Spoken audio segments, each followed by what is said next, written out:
menikmati kasih dan indahnya hadirat-Mu.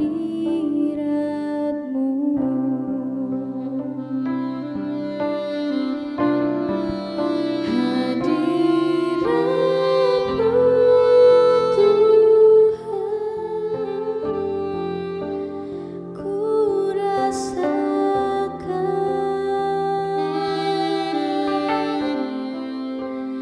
kekudusan-Mu Bapa,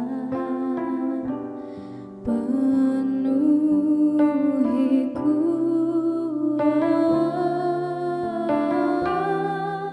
Ku rindu selalu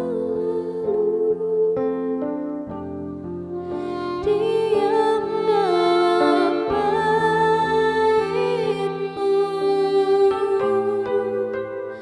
menikmati kasih anugerah-Mu. Hadirat-Mu Tuhan, ku rasakan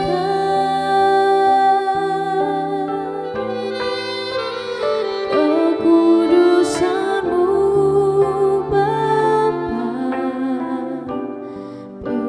penuhiku. Ku rindu selalu diam dalam bait-Mu, menikmati kasih anugerah-Mu.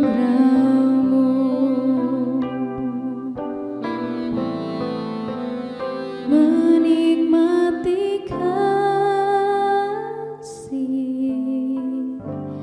anugerah-Mu.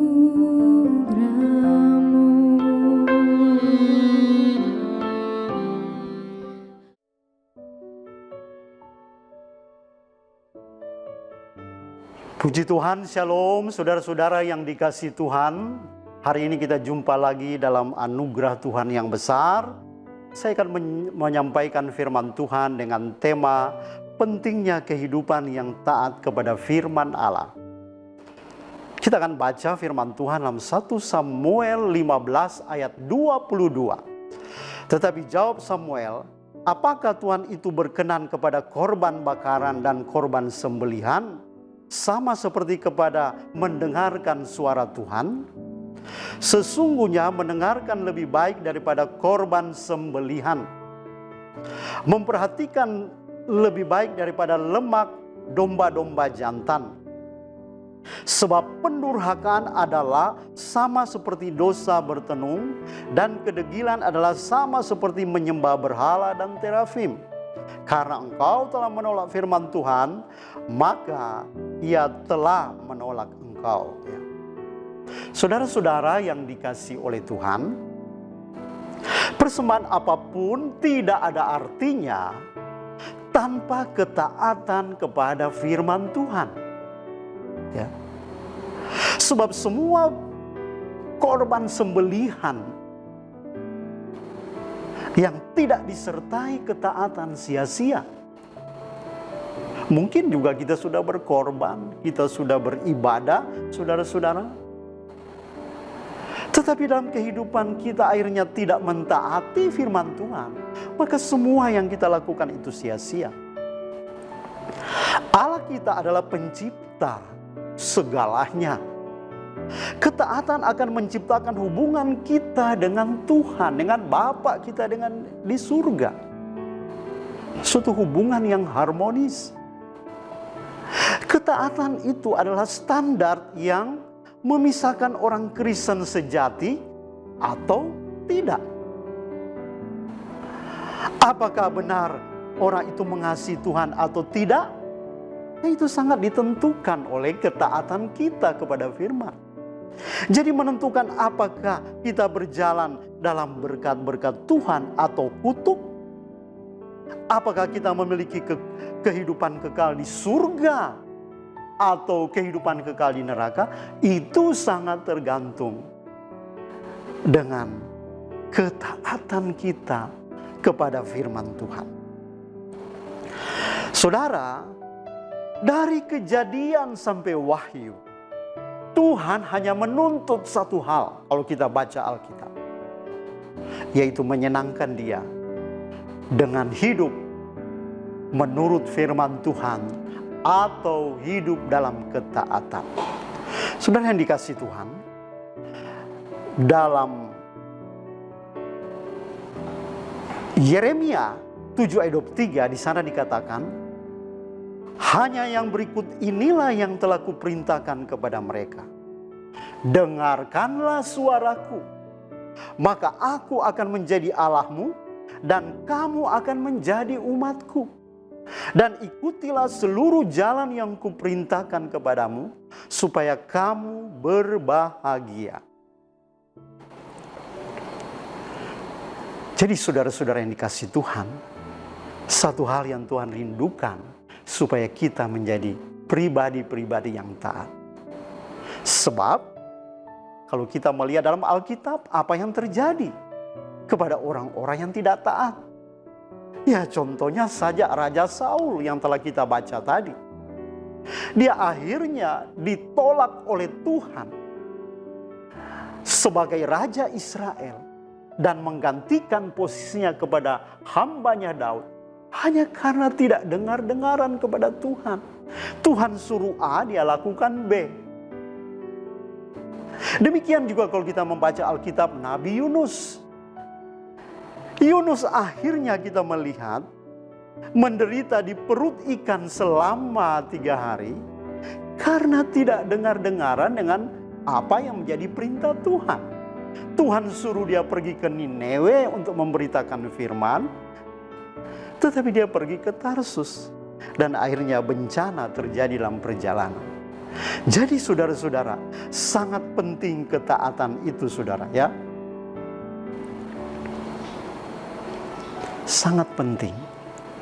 Apa yang terjadi saudara kalau kita hidup dengar-dengaran kepada Tuhan? Apa yang terjadi kalau kita mentaati Tuhan? Ya, di Alkitab juga kita bisa belajar dari tokoh-tokoh Alkitab. Contohnya seperti Nabi Nuh. Nuh adalah orang yang benar di hadapan Tuhan. Ia hidup bergaul dengan Tuhan di tengah-tengah dunia yang jahat dan bobrok.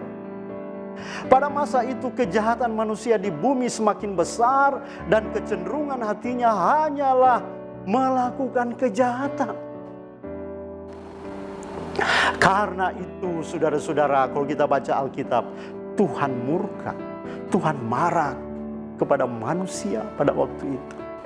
Dan akhirnya saudara-saudara, dengan murkanya Tuhan itu, dia akan mendatangkan bencana air bah di seluruh bumi ini ya.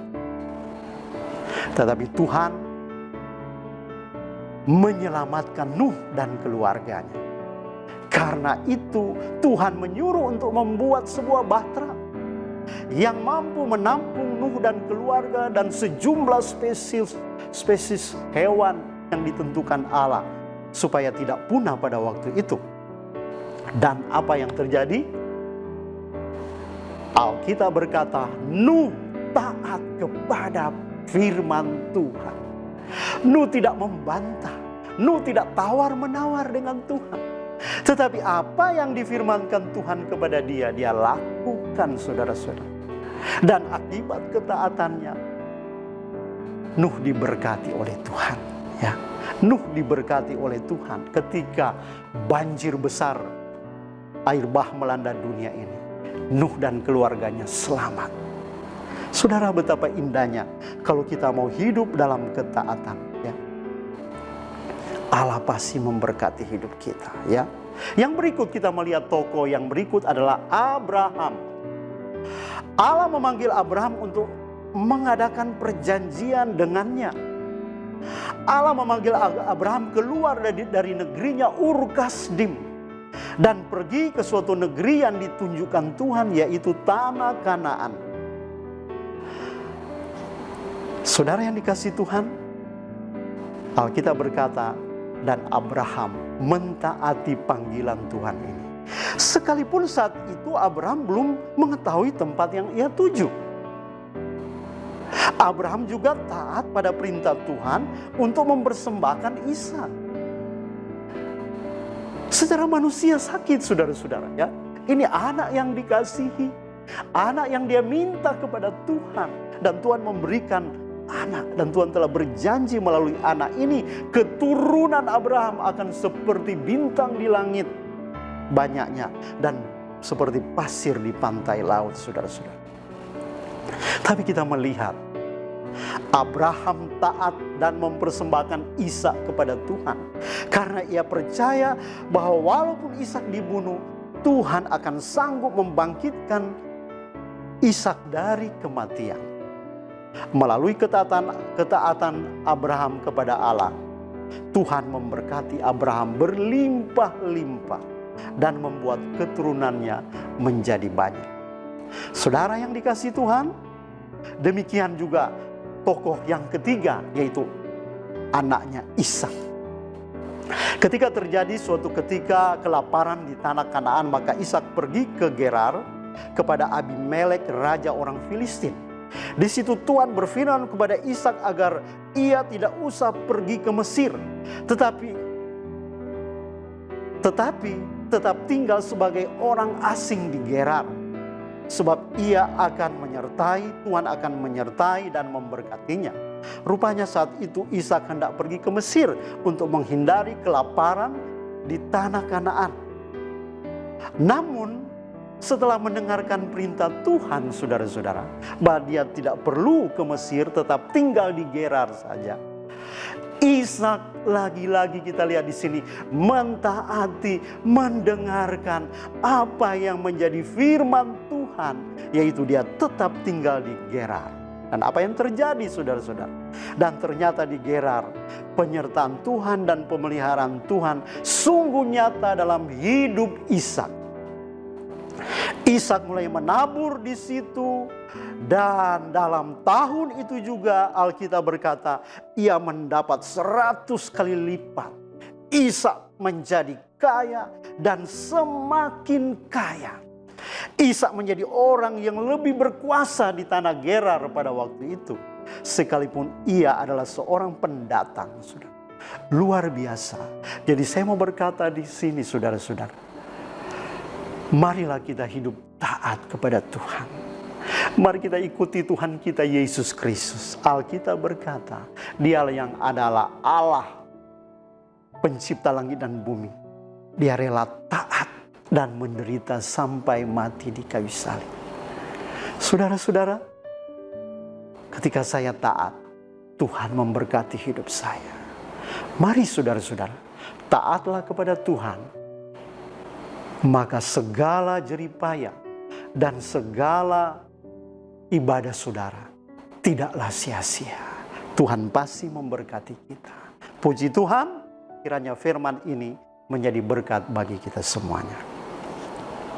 Tuhan Yesus yang baik, hamba-Mu telah menyampaikan kebenaran-Mu, Tuhan.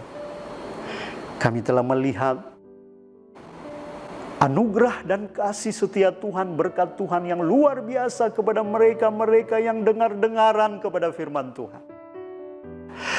Kepada mereka yang mau menuruti firman Tuhan. Dan berkat-berkat-Mu melimpah atas mereka, Tuhan.